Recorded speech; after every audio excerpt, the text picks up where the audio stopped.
রোমার্সে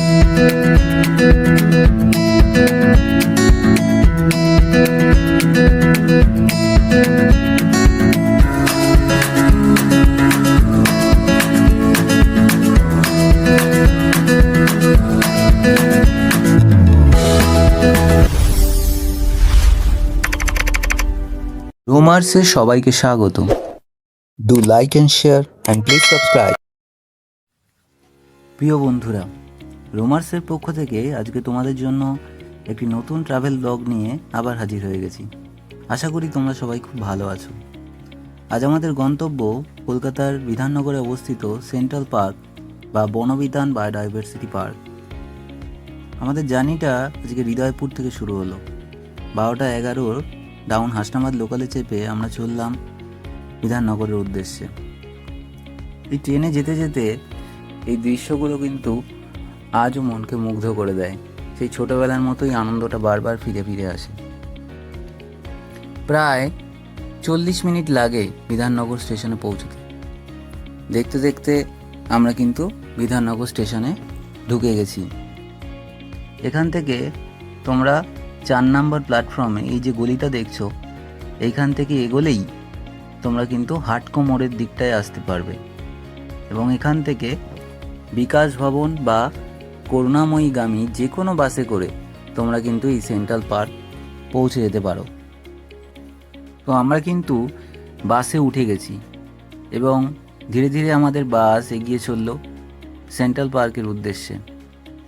তোমরা এখন যে জায়গাটা দেখতে পাচ্ছ এটা হচ্ছে সেন্ট্রাল পার্ক মেট্রো স্টেশন, আর পাশেই দেখবে একটি নীল বিল্ডিং রয়েছে যেটা বিকাশ ভবন। তোমরা যদি বাসে উঠে বিকাশ ভবনে নামিয়ে দিতে বলো তাহলে কিন্তু ঠিক তার উল্টো দিকেই সেন্ট্রাল পার্কের এই দ্বিতীয় গেটটি তোমাদের চোখে পড়বে। পার্কে ঢোকার সময় হঠাৎ করেই ঝিরঝিরে বৃষ্টি নেমে গেল।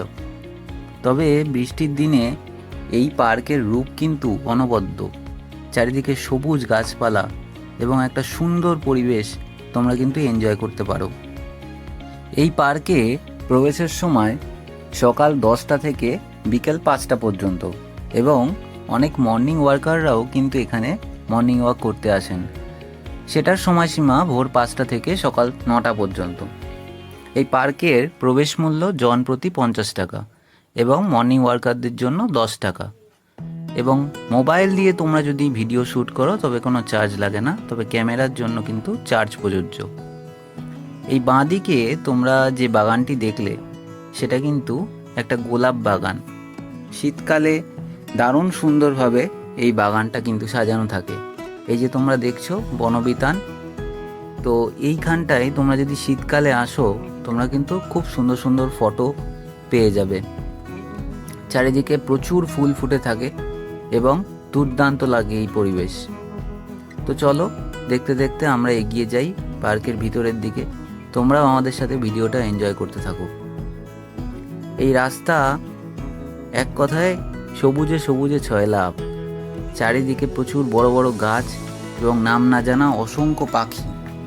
তোমরা কিন্তু এই পার্কে আসলে একদিন খুব সুন্দরভাবে এনজয় করতে পারবে। দেখো এদিকে রাস্তা দুদিকে ভাগ হয়ে গেছে, তো আমরা বাঁ দিকের রাস্তাটাই নিয়ে নিলাম এবং ধীরে ধীরে এগিয়ে চললাম। এই যে পার্কের মাঝে দেখো গাছপালার মধ্যে অনেক ছোট ছোট বসার জায়গা করা আছে। তোমরা কিন্তু এখানে বসে প্রিয়জনদের সাথে অনেকটা টাইম এনজয় করে নিতে পারো। তো দেখো কলকাতার মাঝে এরকম প্রাকৃতিক পরিবেশ খুব একটা কিন্তু দেখা যায় না। এত গাছপালা, চারিদিকে ঘন জঙ্গল। তো আমরা কিন্তু ধীরে ধীরে পার্কের মধ্যে প্রবেশ করছি। তো এই দেখো এখানে একটা রাস্তা চলে গেছে, আমরা এই সোজা রাস্তাতেই এগিয়ে চলবো। তো ধীরে ধীরে তোমরা দৃশ্যগুলো দেখতে থাকো আর এনজয় করো। তোমরা কিন্তু প্রিয়জনদের নিয়ে উইকেন্ডের শেষে একটা দিন কিন্তু এই পার্কে বসে কাটিয়েই দিতে পারো। দারুণ লাগবে, চারিদিকে বিশুদ্ধ বাতাস, অক্সিজেন তোমাদের সমস্ত ক্লান্তি দূর করে দেবে। তো দেখতে দেখতে আমরা একটা সংযোগস্থলে চলে এসেছি। এইখানে একটা ছোট্ট ব্রিজ রয়েছে। এই ব্রিজটা কিন্তু আমার বরাবরই খুব ফেভারিট জায়গা। এখান থেকে দাঁড়িয়ে দুদিকে দারুণ দৃশ্য দেখা যায়। তোমরা এখানে দাঁড়িয়ে কিন্তু সেলফি তুলে নিতে পারো বা ফটোগ্রাফি করতে পারো। দেখো এখানে বোটিংয়ের জন্য নৌকাও রয়েছে, কিন্তু বোটিং আজকে বন্ধ ছিল। তো তোমরা কিন্তু এসে এখানে বোটিংও করতে পারো। অনেক বড় জলাশয়, তোমরা অনেকটা জায়গা পাবে বোটিং করার জন্য। সত্যি বলছি দুর্দান্ত লাগবে। শীতকালে বোটিং করার আদর্শ সময়। তো আমরা এই ব্রিজ থেকে নেমে ধীরে ধীরে আবার এগিয়ে চললাম। এখানে রাস্তাটা দুদিকে চলে গিয়েছে, তো আমরা কিন্তু ডান দিকের রাস্তাটা নিচ্ছি না। পরে কখনো একদিন আবার একটা এপিসোড বানাবো যেখানে আমরা পুরো গোটা পার্কটা ঘুরে দেখাবো। তো আমরা বাঁ দিকের রাস্তাটা নিয়েছি। দেখো এই রাস্তাটা দারুণ সুন্দরভাবে বাঁধিয়ে দিয়েছে। আগে কিন্তু রাস্তাটা এমন ছিল না, নতুন কাজ হয়েছে এবং রাস্তাটা বাঁধিয়ে দিয়েছে। তো এই রাস্তা দিয়ে আমরা হেঁটে চললাম। তো এখানে দাঁড়িয়ে কিছুক্ষণ ভিডিওগ্রাফি করে নেওয়ার লোভ কিন্তু সামলাতে পারলাম না। তো চলো আমরা ধীরে ধীরে রাস্তা দিয়ে এগিয়ে যাই। এখান থেকে যেতে দুর্দান্ত লাগবে আশা করি তোমাদের। এই রাস্তায় হাঁটলে তোমরা সমস্ত ক্লান্তি ভুলে যাবে। একটা মনে হবে যেন নতুন পৃথিবীতে হাজির হয়ে গেছো। চারিদিকে গাছপালা। এই দেখো আর একটা ব্রিজ তোমাদের সামনে। এই ব্রিজটাও কিন্তু দুর্দান্ত। এই ব্রিজগুলোর উপর দাঁড়িয়ে দারুণ একটা ভিউ পাওয়া যায়। দেখো আকাশটা কত সুন্দর, কিন্তু এই জলাশয়ে বর্তমানে কচুরিপানায় ঢেকে গিয়েছে, তাই একটু হতাশই হয়েছি। তবে অন্য সময় আসলে কিন্তু তোমরা সুন্দরভাবে এই জায়গাটা এনজয় করতে পারবে।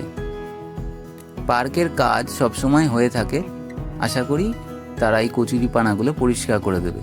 তো চলো আমরা এই রাস্তা ধরেই আবার এগিয়ে যাই। এখানে এদিক ওদিক অনেক রাস্তায় কিন্তু চারিদিকে ঢুকে গেছে। অনেক বড় পার্ক, যেটা একদিনে হেঁটে হেঁটে ঘুরতে কিন্তু শেষ করা যায় না। তো চলো আমরা আবার একটা এই পাথর দিয়ে বাঁধানো রাস্তার সামনে চলে এসেছি। দেখো এখানে জীবজন্তুর বিভিন্ন ছবি রয়েছে, যেগুলো কিন্তু তোমরা চলার পথে পড়ে নিতে পারো তাদের সম্বন্ধে। তো এই যে দেখছো যে জায়গাটা লেখা রয়েছে প্যাগোডা, তার বাঁ দিক ডান দিক দুদিকেই দুটো রাস্তা চলে গেছে। তো আমরা কিন্তু এই ডান দিকের রাস্তাটায় দেখবে এই যে এই ছোট্ট সাঁকো মতো যে করা রয়েছে, প্রত্যেকটা সাঁকোই কিন্তু দুর্দান্ত, এক একটা খুব ভালো ফটোশ্যুট করার জায়গা। তো এই সাঁকোটা পেরোলেই তোমরা দেখবে এই সুন্দর জায়গাটা। দেখো সবুজ গালিচায় মোড়া, পুরো ঘাস সবুজ চারিদিকে একদম ভরপুর, যা মনের আর চোখের দারুণ আরাম দেয়। এই জায়গায় তোমরা নিজেরা না আসলে কিন্তু বুঝতে পারবে না জায়গাটা কতটা সুন্দর। তো এই জায়গায় সারাটা দিন কিভাবে যে কেটে গেল প্রায় বুঝতেই পারলাম না।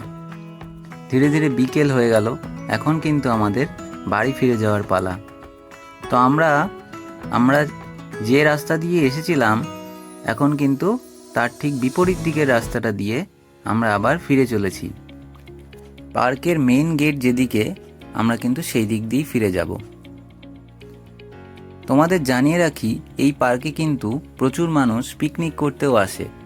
এখানে অনেক বড় বড় মাঠ, সুন্দর জায়গা করা আছে, যেখানে কিন্তু সবাই পিকনিক করে এবং বাচ্চারা খেলাধুলা করে, প্রচুর এনজয় করে সবাই। তো উইকেন্ডে তোমরা কিন্তু একটা দিন এখানে সুন্দরভাবে কাটিয়ে দিতেই পারো।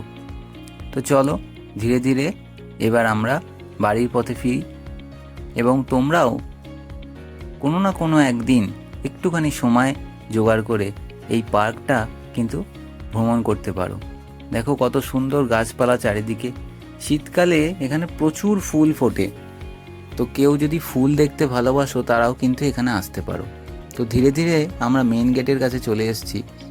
এই গেটটা করুণাময়ীর দিক থেকে আসলে তোমরা কিন্তু রাস্তার পাশেই পেয়ে যাবে। তো বন্ধুরা, এতক্ষণ পর্যন্ত ভিডিওটা দেখার জন্য তোমাদের অসংখ্য ধন্যবাদ। ভিডিওটা ভালো লাগলে একটা সাবস্ক্রাইব করে দিও, আর রোমার্সের পাশে থেকো। তোমাদের একটা কমেন্ট, একটা লাইক কিন্তু আমাদেরকে অনুপ্রাণিত করবে আবার নতুন ভিডিও প্রত্যেক সপ্তাহে নিয়ে আসার জন্য। তো ততক্ষণ পর্যন্ত তোমরা সবাই ভালো থেকো, রোমার্সের পাশে থেকো। সবাইকে অনেক অনেক ধন্যবাদ। টাটা।